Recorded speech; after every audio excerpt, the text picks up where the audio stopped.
The fire at Notre Dame luckily was put out, but there has been extensive damage to the building, and we'll give you more updates on what they were able to save and what they weren't able to save as this story develops. But the important thing to keep in mind is this story is still developing.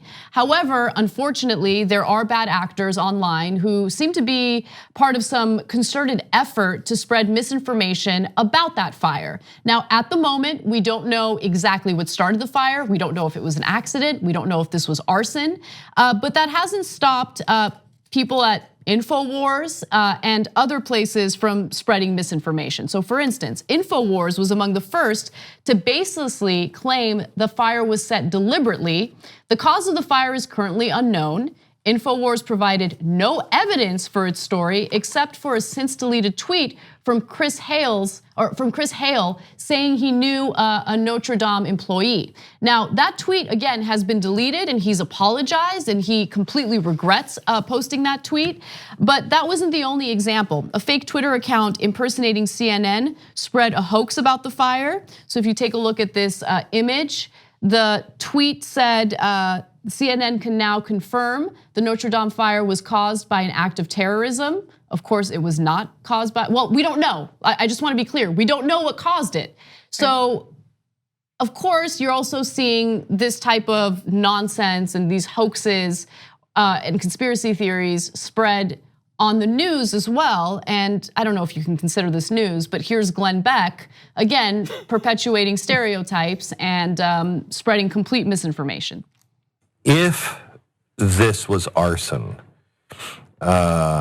this is going to be bad. If this was arson of any foreign kind of, in any foreign entity, anybody with a grudge, I think if, and this is a huge if, it might have just been started by a cigarette, we don't know.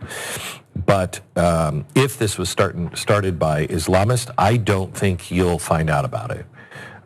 Because I think it would set the entire country on fire. And if this was done by terrorists, I think that they will keep it quiet because I just don't think Macron in France wants that internal fight.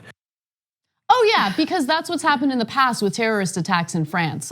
They found out that it was a radical, Islamist terrorist who did this terrorist attack, and everyone was quiet about it. Everybody was protecting the Muslims. So that's exactly what's gonna happen if a Muslim did it again, right? We're gonna go ahead and just hide that person's identity. And what are you talking about? Right, that was absolutely ridiculous. He basically was setting the crazies on the internet up to, listen, if it comes out that this was nothing, that's because they kept it quiet. Exactly. And it wasn't enough. That we knew what he was saying. Smart people knew from his first stupid, vague sentence, we knew exactly what he was doing, but that wasn't enough. So we had to get to Islamists. Then he had to ring it in with terrorists. The whole thing, I just was like, bye. The whole thing, he started off saying, if this was arson, it would be bad. One of the oldest buildings in the entire world just burned down. Yes. We watched the steeple fall. It's already bad. Go away. You know what I mean? That was so ridiculous and so useless and just nasty. And real quick, sorry, I have to respond to that because that was such a great point. Yeah, he is basically priming these viewers to reject any evidence that this was not caused by a terrorist attack. That's what he's doing. It's disgusting. So even if there is no terrorism behind this, he somehow manages to make this story about Muslims. It's incredible.